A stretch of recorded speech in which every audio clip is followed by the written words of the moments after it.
Josen, a former budget director, but here today in my capacity as a senior fellow with the Kansas Center for Economic Growth. Together with my colleague, Kansas Center for Economic Growth Executive Director Annie McKay, we are here to talk about the budget options that the Brownback administration outlined last week and what those options really mean for Kansas.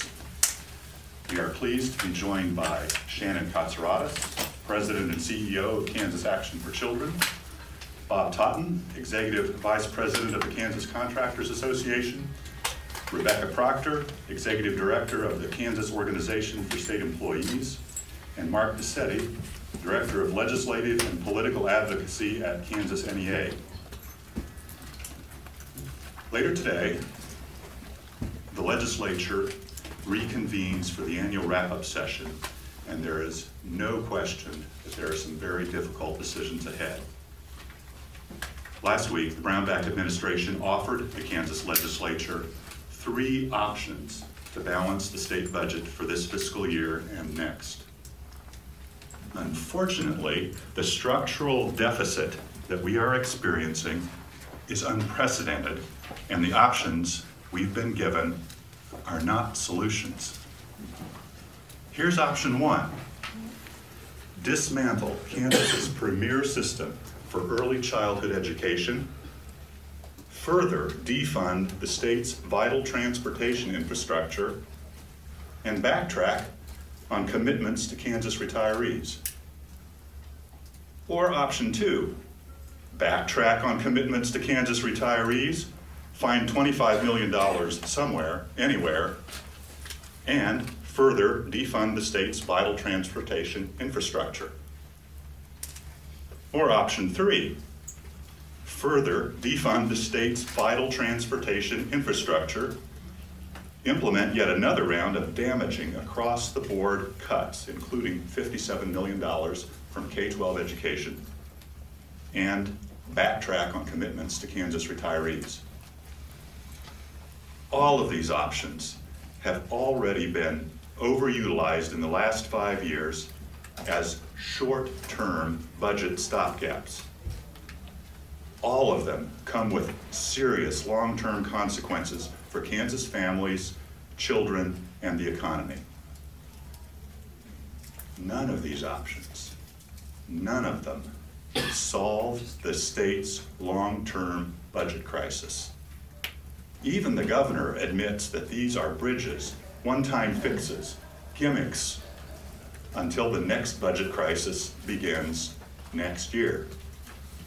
None of these options are fiscally responsible, and none of them are acceptable. What many Kansans may not realize is that the tax changes implemented in 2012 came on the heels of the worst economic crisis since the Great Depression. In the 18 months before Governor Brownback took office, state spending was reduced by over $1 billion. It was a shared sacrifice. Everyone standing before you today shared some of the pain. It was supposed to be temporary, but you all know that's not how things have played out.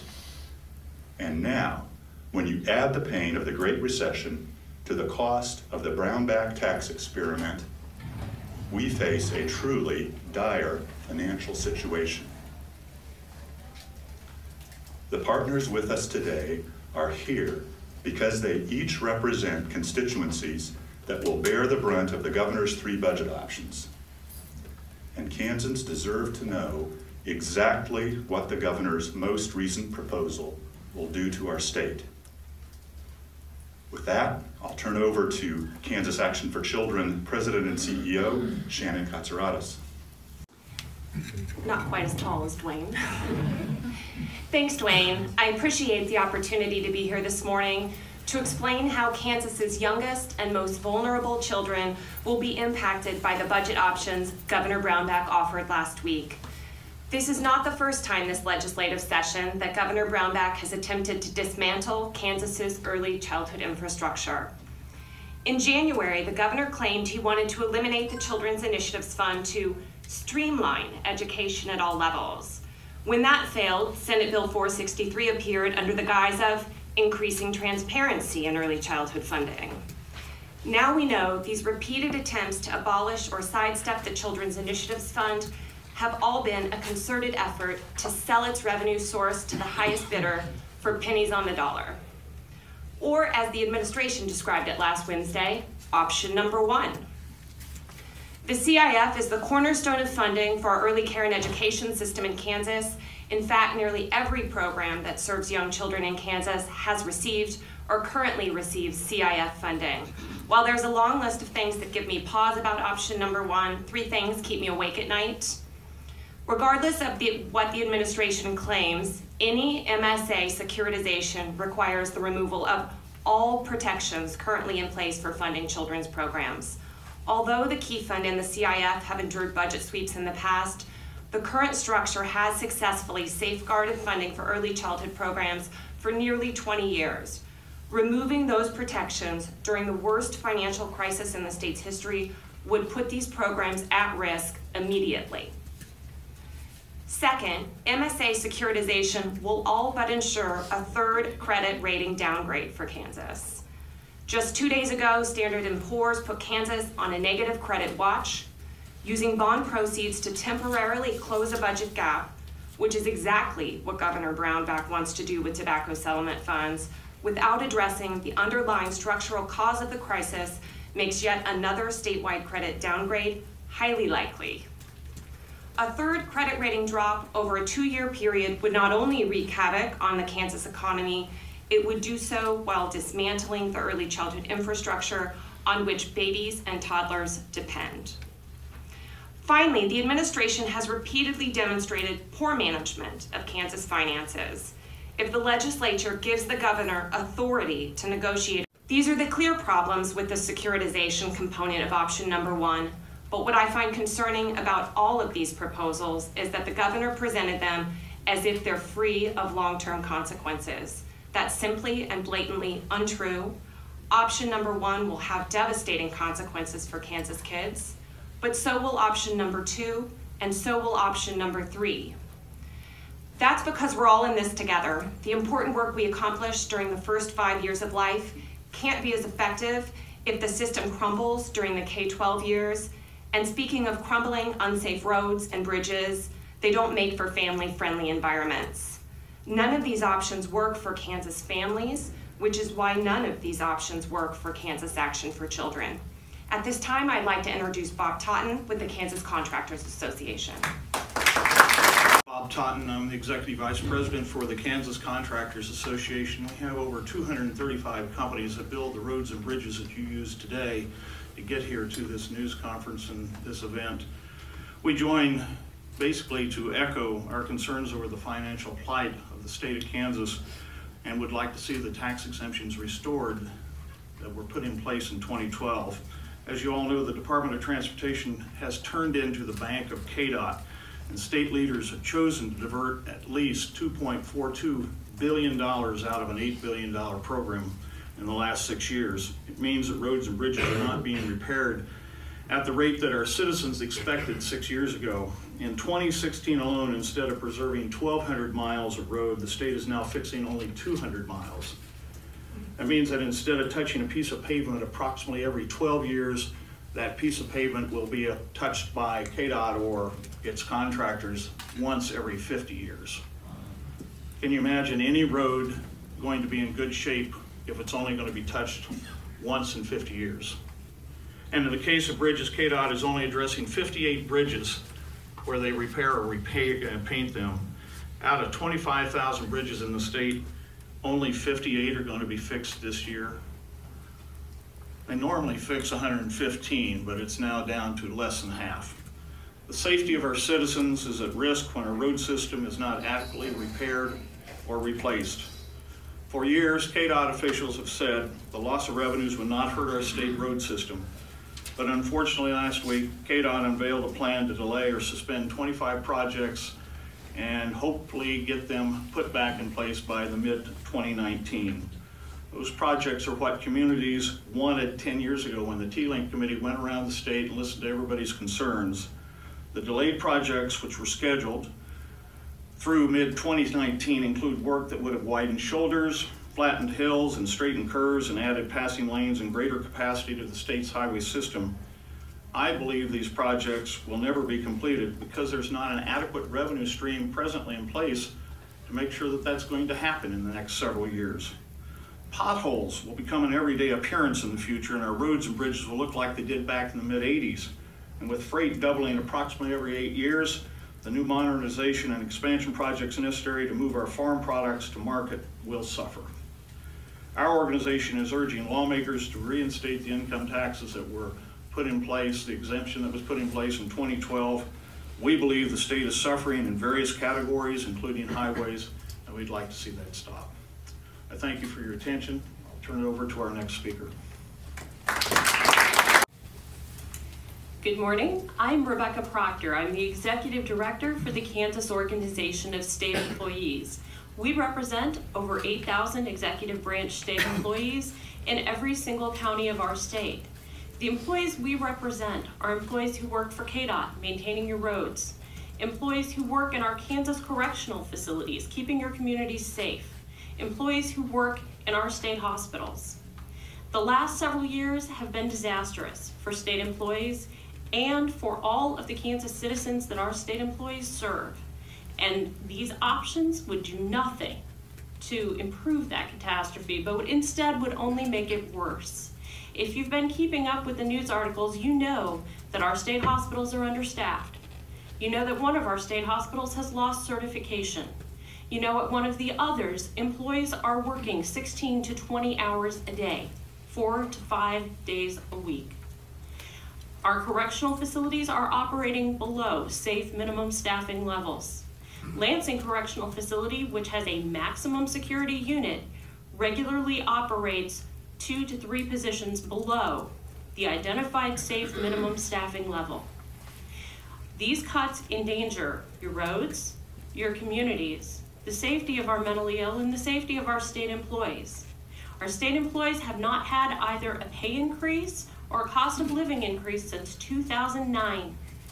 And yet they've been asked to make higher contributions to their retirement system and for their health benefits. They have had a de facto pay cut. This obviously makes it harder to attract qualified employees. In fact, many of our state agencies have now changed the qualifications to hold positions. We have environmental scientist positions at the Department of Health and Environment that used to require advanced degrees and 8 years in the field that now require a high school diploma and no real-world experience. And these are the people making the decisions about emissions in your air, pollution in your water. These are harmful cuts. And these options that were presented by the governor only make those cuts worse. We don't hear a lot when these options are presented about the long-term impacts or even the immediate impacts, other than this will fill the budget hole. When we as Kansas families make decisions about our own finances, we weigh the costs and benefits of all of those options. And that's something that has not occurred in this place, in this environment. We have instead been offered 4 options with absolutely no impacts tied to any of them. We've also been offered a false choice. We don't believe any of the 3 options before you or before our legislature are the right options for our state. We believe we need to look at the long-term health of all of our Kansas communities and explore option 4.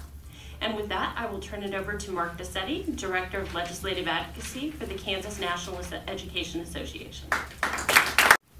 Good morning. I'm apparently not as tall as Rebecca.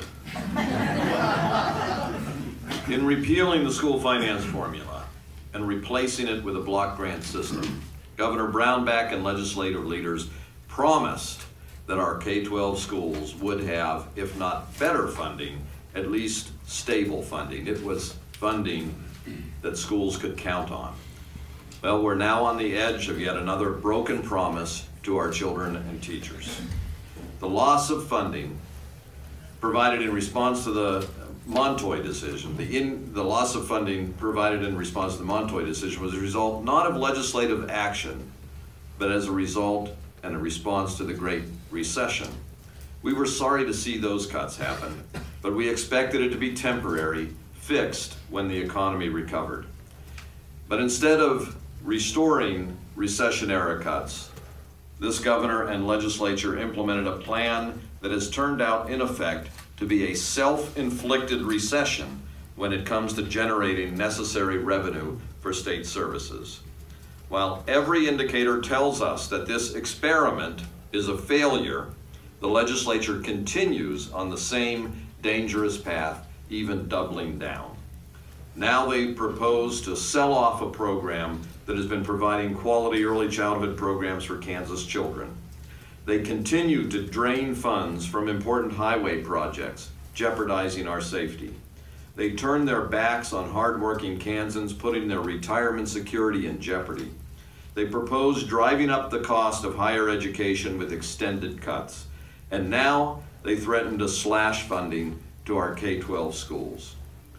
As our schools drop days from their calendars, reduce to a 4-day week, and eliminate valuable programs and staff positions, we cannot be more certain that there must be an option 4, an option our governor continues to sidestep.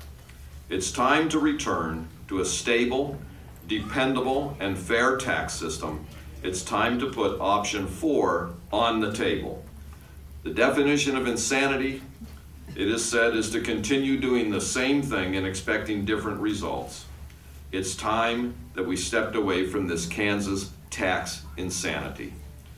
And with that, I'd like to turn things over to KCEG Executive Director Annie McKay. Seriously, somebody took my notebook. Where's Haley?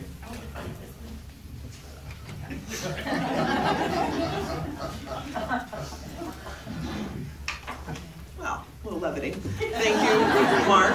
Get back to our regularly scheduled program. Thank you to everyone who could join us here today. I know you all, both reporters and advocates, have been following this fiscal train wreck for quite some time.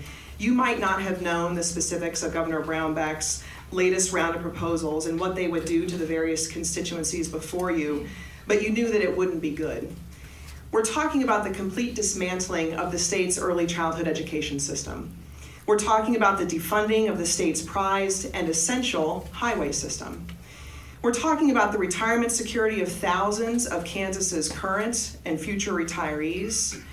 And we're talking about devastating cuts to an underfunded public education system that already forced districts to consider closing early, forced class sizes to rise across the state, and caused schools to eliminate nurses, counselors, and librarians because they literally had no other options. I'm a data person, and I'm not one for hyperbole, but what I've just described isn't bad, it's catastrophic. And we're only about 20% of the way on the march to zero. Kansas still gets 40% of its revenue from income tax, which means catastrophic is actually just the starting point. Unfortunately, the current administration has a long history of presenting false choices. But the truth is that this is not, nor should it ever be, an either-or choice. Kansans shouldn't have to choose between high-quality early childhood programs, or safe roads, or a school that can afford to stay open 5 days a week, or affordable college tuition, or a retirement they rightfully earned. Kansans deserve and need all of these things. These are critical, proven investments in our communities, and they all work together to create prosperity for our entire state. Which is why we're all standing together today. We're here to call for option number 4, an end to the Brownback tax experiment. The administration keeps telling us to give it time. We were told 2 years ago this tax plan was like a surgery, after being told it would be like a shot of adrenaline. We just needed to allow time to heal, and yet we're still hemorrhaging. We're out of time. We're on the verge of our 3rd statewide credit rating downgrade in 3 years. The latest budget shortfall is not expected to go away. We're not paying our bills on time. We're considering the permanent dismantling and defunding of Kansas's most successful programs. How much worse does it have to get? We will never revive the Kansas economy if all we ever do is damage control and crisis management. The damage done over the last few years can only be repaired if our fiscal outlook improves right now. And the only way to repair our fiscal outlook is to finally fix the problem. And that's what we're calling on the governor and legislators to do. Thank you all for being here today. For those of you in the room who are media, we'll allow some time for questions for individually. We're not going to stand at the podium and take questions, but thank you for your time and your attention to these issues.